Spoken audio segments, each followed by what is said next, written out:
Hello, good morning all of you.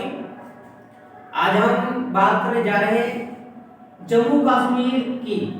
Jammu Kashmir की क्या विशेषता है हमारे पूरे इंडियन मैप में, इनका भौगोलिक स्थिति क्या है और ऐतिहासिक स्थिति क्या है, इन दोनों बातों पर हम चर्चा करेंगे। इस सेक्शन में हम ये बात करेंगे कि जम्मू कश्मीर हमारे लिए क्यों इम्पोर्टेंट है और इनका कुछ विशेष क्षेत्रों के बारे में भी डिस्कस करेंगे।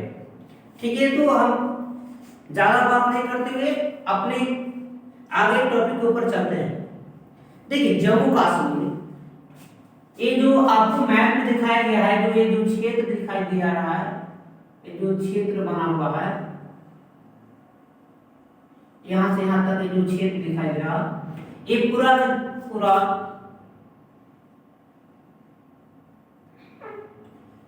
ये पूरा का जम्मू कश्मीर है। तो एक्चुअल में जम्मू कश्मीर जो है आपको ये दो क्षेत्र में, अगर इसका जियोग्राफिकल मैप देखा जाए यानी फिजिकल जिसको कहते हैं, तो उसमें आपको दिखाई देगा कुछ पार्ट जो होता है जम्मू कश्मीर का, ये जैसे एरिया इस तरह से जो है ना, ये खाली रहते हैं।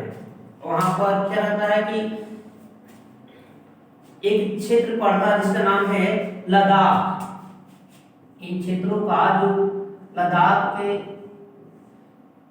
जो क्षेत्र, और इन्हीं लद्दाखों के बारे में हम बात करने जा रहे हैं कि हमारी जो क्षेत्र है लद्दाख की, कितने हिस्से पाकिस्तान के पास और कुछ हिस्से जो चीन के क्षेत्र के साथ है।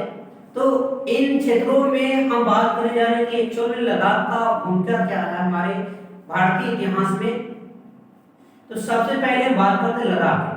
लद्दाख का जो क्षेत्र पड़ता है, तो कुछ क्षेत्र जो पीओके जो क्षेत्र पड़ता है, मतलब कि पाक के अधिकृत क्षेत्र जो है, तो जब ये हमारे पीओके क्षेत्र में का कुछ हिस्सा ये पाकिस्तान के पास चला गया है और कुछ इधर से हिस्सा जो है, कुछ हिस्सा चाइना के साथ मिला हुआ है। तो हम आज इन्हीं लद्दाखों के ऊपर एक अच्छे वीडियो लेकर आए हैं, इनको अच्छी तरह समझिएगा, देखिएगा। जो लद्दाख की अगर बात करेंगे तो लद्दाख जो हमारा एक पठार है, ये जो पठार है प्लेटू है, ये पठार जो की तीन क्षेत्र हैं। लद्दाख की अगर क्षेत्र की बात करेंगे तो लद्दाख हमारे तीन क्षेत्रों में डिवाइडेड है। एक कुछ हिस्सा लद्दाख की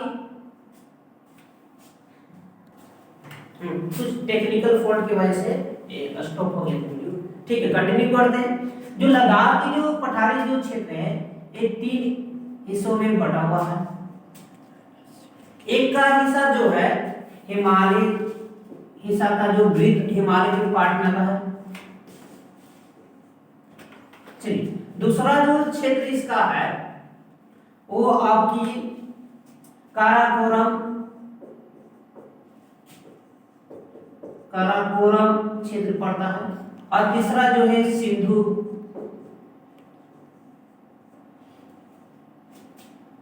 घाटी का क्षेत्र पड़ता है, जो सिंधु नदी है उसका क्षेत्र पड़ता है। लद्दाख को हम इस तरह से, जो पठार है लद्दाख जो क्षेत्र पड़ता है, इनको हम तीन क्षेत्रों में डिवाइड कर देते हैं, वृत्त हिमालय, काराकोरम और सिंधु घाटी। इन्हीं का क्षेत्र में हमारे जो पूरी के पूरे लद्दाख क्षेत्र पड़ता है, और इन्हीं पर हम बात करने जा रहे हैं कि अगर हिमालय क्षेत्र है तो आप जानते हैं कि वृत्त हिमालय के सबसे ऊपरी हिस्सा है। इनकी औसत, इस पठार की अगर औसत ऊंचाई की बात करेंगे तो 3500 मीटर औसत ऊंचाई की है।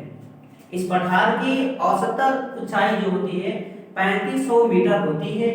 और इन क्षेत्रों में हम बात करेंगे जो लद्दाख है, और ये तीन क्षेत्र पड़ती है, और लद्दाख की दो हिस्से में एक क्षेत्र जो ऐसे है, इस तरह से अगर बांटेंगे तो एक पॉइंट को लेह कहेंगे, जो पूर्वी हिस्सा में लेह पड़ता है, और इसकी पश्चिमी हिस्सा में कारगिल। एक कारगिल आपका गया। तो पूर्वी हिस्सा में, अगर लद्दाख की पूर्वी हिस्सा में क्या बोलेंगे, तो पूर्वी हिस्सा में लेह पड़ेंगे, और पश्चिमी हिस्सा में कारगिल क्षेत्र पड़ता है। क्या पड़ता है? कारगिल क्षेत्र पड़ता है। चलिए, इसको हम साफ कर देते हैं इधर। इसको अच्छी तरह से नोट कर लीजिएगा। अब देखिए, ये तो इनके क्षेत्र हो गया, क्षेत्र विस्तार।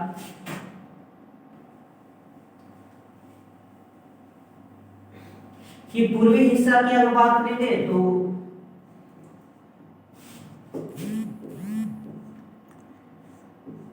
पूर्वी हिस्सा में पड़ेंगे आपको और पश्चिमी हिस्सा में। तो पश्चिमी में हमको पड़ेगा कारगिल और पूर्व में पड़ेंगे लेह। अब देखिए लेह जो है तो यहाँ पर जो ऐतिहासिक तौर पर देखा जाए तो यहाँ की जनसंख्या में कौन कौन से जनसंख्या यहाँ पर रहती थी उस समय। तो लेह में 3 प्रकार की जनसंख्या थी। एक तो देखिए ये जो लेह जो पड़ता है बोले कि ये चीन के साथ मिला हुआ, तो वहाँ पर तिब्बत की पठार है, तो यहाँ पर तिब्बती निवासी होते थे, तिब्बती निवासी। दूसरा जो होते थे तो हमारे इतिहास में देखिएगा कि यहाँ से इनके बारे में जो साक्ष्य मिला है तो मौर्य साम्राज्य में जो अशोक होते थे वो क्या कहते थे कि बौद्ध धर्म का प्रचार करवाते थे, तो बौद्धिक लोग मिलते हैं, बौद्ध धर्म के लोग मिलते हैं। और तीसरा जो है हिंदू धर्म का, मतलब 3 प्रकार के यहाँ पर क्या होते थे निवासी करते थे। यहाँ की जो लोग की जो उस समय की स्थिति थी तो कुछ लोग तिब्बती होते थे, कुछ लोग बौद्धिक होते थे और कुछ लोग हिंदू होते थे। ये तीनों किस क्षेत्र में पड़ते थे, आपके लेह क्षेत्र में पड़ते थे। उसी प्रकार से कारगिल की अगर बात करेंगे तो कारगिल मुख्य रूप से 2 प्रकार के लोग रहते थे। एक तो होते थे हिंदू धर्म को मानने वाले, और एक लोग होते थे शिया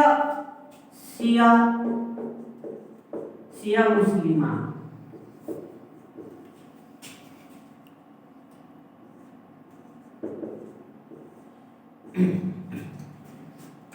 दो प्रकार के आपको यहाँ पर मुसलमान होते थे, एक होते थे शिया मुसलमान और एक होते थे हिंदू कारगिल में। ये इनकी स्थिति थी। अब देखिए हम एक बात लिखे यहाँ पर शिया, एक टर्म को समझिए, शिया क्यों लिखे, मुसलमान को ना लिखकर शिया मुसलमान लिखे हैं। तो अगर इनकी बात करेंगे तो मुसलमान जब ये मुस्लिम धर्म की जब स्थापना हुई थी तो इनके स्थापनाकार जो थे मुस्लिम धर्म के स्थापना करने वाले मोहम्मद पैगंबर को जाना जाता है। ये मोहम्मद पैगंबर ही मुस्लिम धर्म की स्थापना की थे। तो इनके जो लोग मानने वाले थे इनको कहते थे सुन्नी मान लोग कहते थे। और जब पैगंबर की एक बेटी के नाम था फातिमा और उनकी जो दामाद जो अली थे, और इनको लोग मानने वालों को ही कहा गया है शिया। इस प्रकार से मुस्लिम धर्म जो है 2 भाग में बट गए हैं। मोहम्मद पैगंबर को मानने वाले लोगों को कहा गया शिया सुन्नी, और उनकी दामाद जो होते थे अली उनको कहा जाता था शिया। इसलिए हम बात करें यहाँ पर शिया मुसलमान का, जो कि यहाँ पर जो मुस्लिम होते थे वो शिया धर्म को मानने वाले। तो हमारे जो पश्चिमी यानी कारगिल क्षेत्र पड़ता था लद्दाख था, उसमें 2 धर्म प्रचलित थी। पहला था हिंदू धर्म और दूसरा जो क्षेत्र थी उसमें शिया मुसलमान लोग रहते थे। इस प्रकार से हमारी लद्दाख की लोगों की स्थिति के बारे में पता चला कि कौन से धर्म कहां पर प्रचलित थी। मतलब मुख्य रूप से कहा जाए तो अगर बात करेंगे कि लद्दाख का पूर्ण रूप से बात करेंगे तो अधिकांश लोग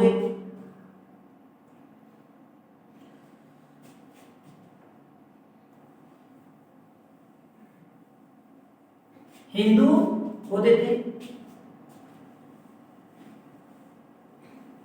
चलिए आगे बढ़ते हैं, लद्दाख के बारे में और क्या जानकारी था। देखिए लद्दाख उस समय हमारी जो लद्दाख होती थी, तो लद्दाख के जो क्षेत्र पड़ते थे, तो आपने देखा कि इस तरह से लद्दाखी क्षेत्र था, पूरे हिमालय के क्षेत्र में पड़ता था।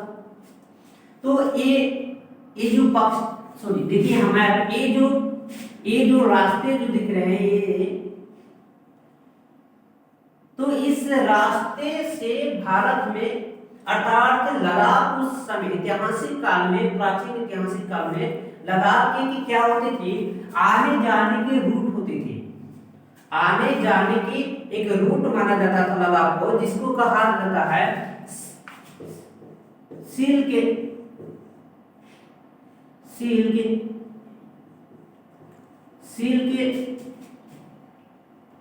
रूट के नाम से जानते थे। और यहां से लोग आकर यहाँ पर क्या करते थे, व्यापार करते थे। व्यापार में यहाँ से ही इस सील के रूट्स को ही पार करके भारत में आते थे।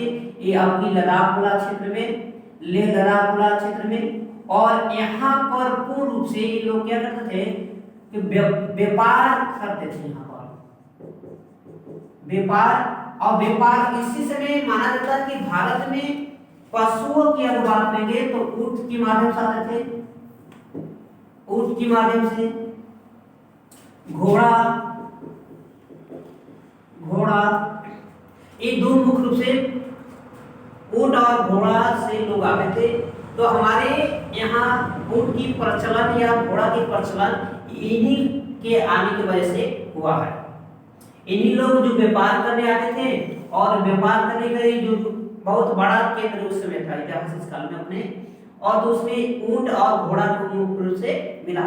तो कई बार आता है कि जो हमारी प्राचीन इतिहास काल में ये जो व्यापार की जो केंद्र था तो कौन था, तो बोलेंगे कि जो लद्दाख होती थी, मतलब लेह जो क्षेत्र पड़ता था, वो बहुत बड़ा केंद्र था व्यापार के लिए।